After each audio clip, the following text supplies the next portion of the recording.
우리의 신앙생활은 단거리 경주가 아닙니다. 우리의 신앙생활은 호흡이 멈추는 순간까지 계속되어야 하는 마라톤과 같습니다.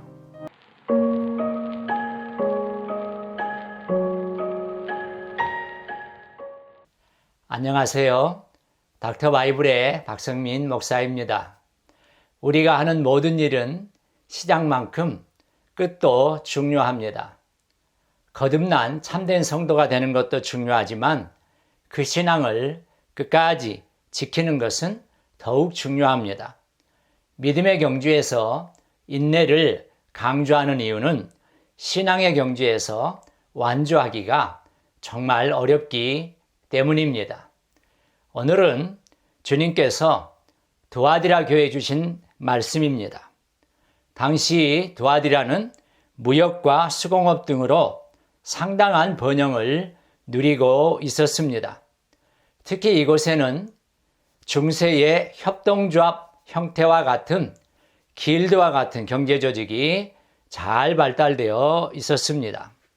그런데 문제는 이 길드 조직이 이방 종교와 상당히 밀접하게 관계되어 있었다는 것입니다. 조합들은 한 달에 한 번가량 그들의 수호신인 태양신 아폴로에게 제물을 바쳤습니다. 그러므로 두아디라의 그리스도인들에게 우상 숭배와 관련된 압력은 상당한 것이었습니다. 만일 우상 숭배와 관련된 축제에 참여하기를 거부한다면 엄청난 경제적 손실을 감수해야 했습니다. 이러한 배경에서 18절에는 두아디라 교회에 말씀하시는 예수님에 대해서 다음과 같이 묘사하고 있습니다.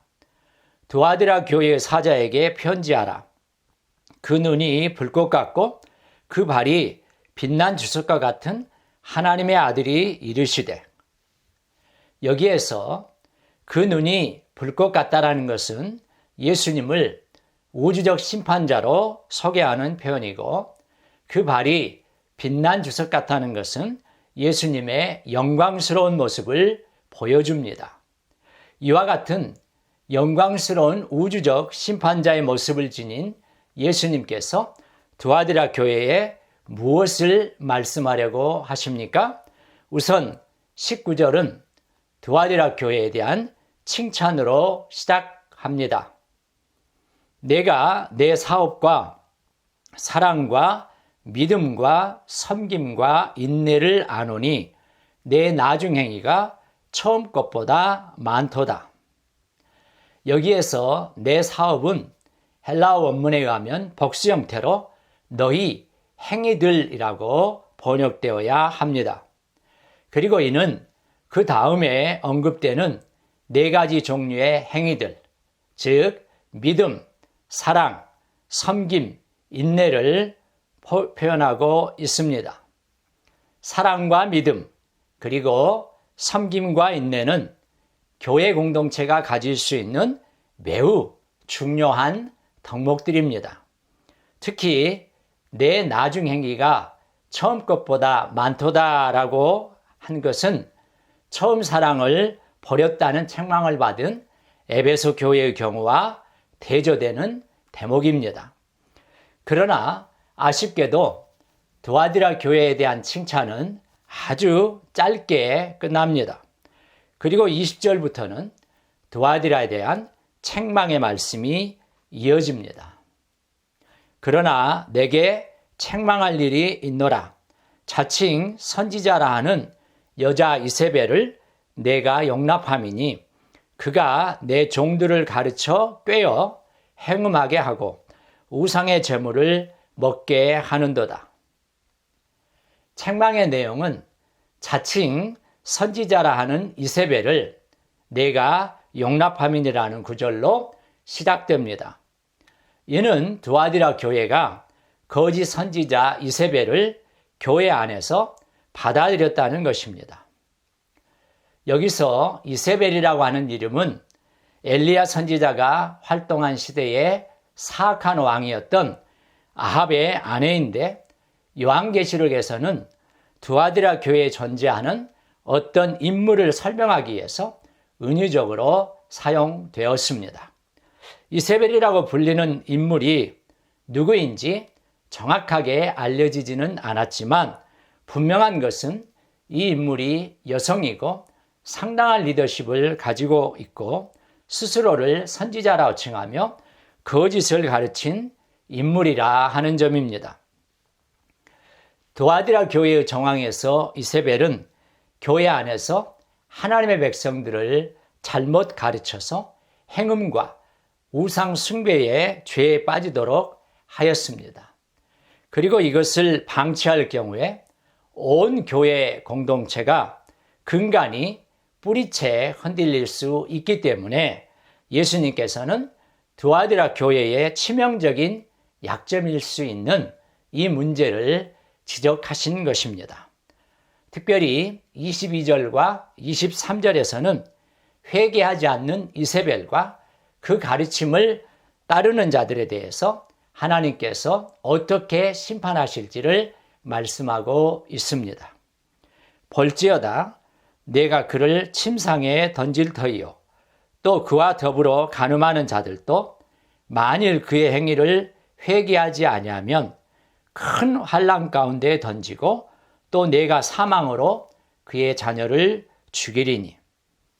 첫 번째로 이세벨을 침상에 던지겠다고 말씀하셨습니다. 이는 그 질병을 통해서 이세벨을 심판하시겠다는 뜻입니다. 두 번째로 이세벨과 더불어 간음한 자들, 즉 이세벨을 따랐던 자들도 회개하지 않으면 큰 환난 가운데 던질 것이라 하셨습니다. 마지막 세 번째로 이세벨의 자녀들, 즉 이세벨의 가르침에 완전히 몰입되어 있는 자들은 다만 사망으로 죽일 것을 말씀하셨습니다. 이제 24절과 25절 말씀에 보면 두아디라 교회 성도 중에서 이세벨의 잘못된 가르침을 쫓지 않았던, 따르지 않았던 자들을 향한 말씀이 나옵니다. 두아디라에 남아있어 이 교훈을 받지 아니하고 소위 사탄의 깊은 것을 알지 못하는 너희에게 말하노니 다른 짐으로 너희에게 지울 것은 없노라. 여기에서 남아있어라는 표현은 남은 자 사상을 드러내는 표현입니다. 이 남은 자 사상은 구약성경뿐만 아니라 신약성경 전체를 통해서도 대단히 중요한 사상입니다. 두아디라의 이세벨의 가르침에 굴복하지 않은 하나님의 사람들이 남아있었다 하는 것입니다.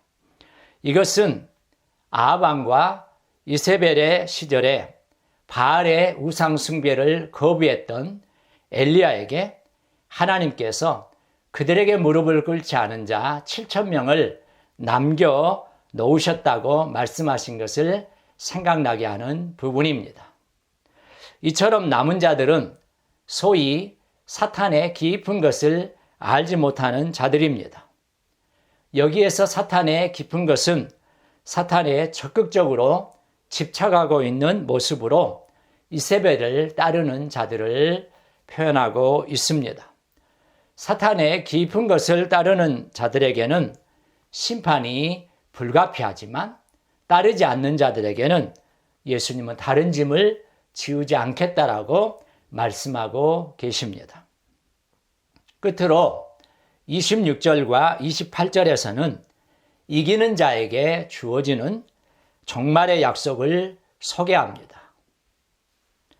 이기는 자와 끝까지 내 의를 지키는 그에게 만국을 다스리는 권세를 주리니 내가 또 그에게 새벽별을 주리라.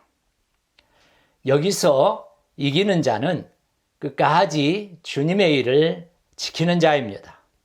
그러면 이기는 것, 끝까지 주님의 일을 지키는 일을 한다는 것은 무엇을 의미합니까? 그것은 바로 이세벨의 가르침을 거부할 뿐만 아니라 이세벨과 그를 따르는 자들을 공동체 내에서 치리하고 제거해서 교회의 회복을 가져오는 믿음의 결단을 실행하는 것을 말합니다. 우리 예수님은 이기는 자에게 만국을 다스리는 권세를 주신다고 약속하십니다. 여기서 만국을 다스리는 권세는 메시아적 직분과 사역의 성격을 잘 보여주고 있습니다. 또 이기는 자에게는 새벽별을 주시겠다고 말씀하십니다. 이긴 자들이 새벽별을 얻게 된다는 것은 예수님의 메시아 통치에 동참하게 된다는 것을 의미하고 있습니다. 믿음의 경주를 달려서 오늘 요한계시록 말씀에서 주신 약속처럼 남은 자에게 주시는 귀한 상급의 주인공들이 되면 좋겠습니다.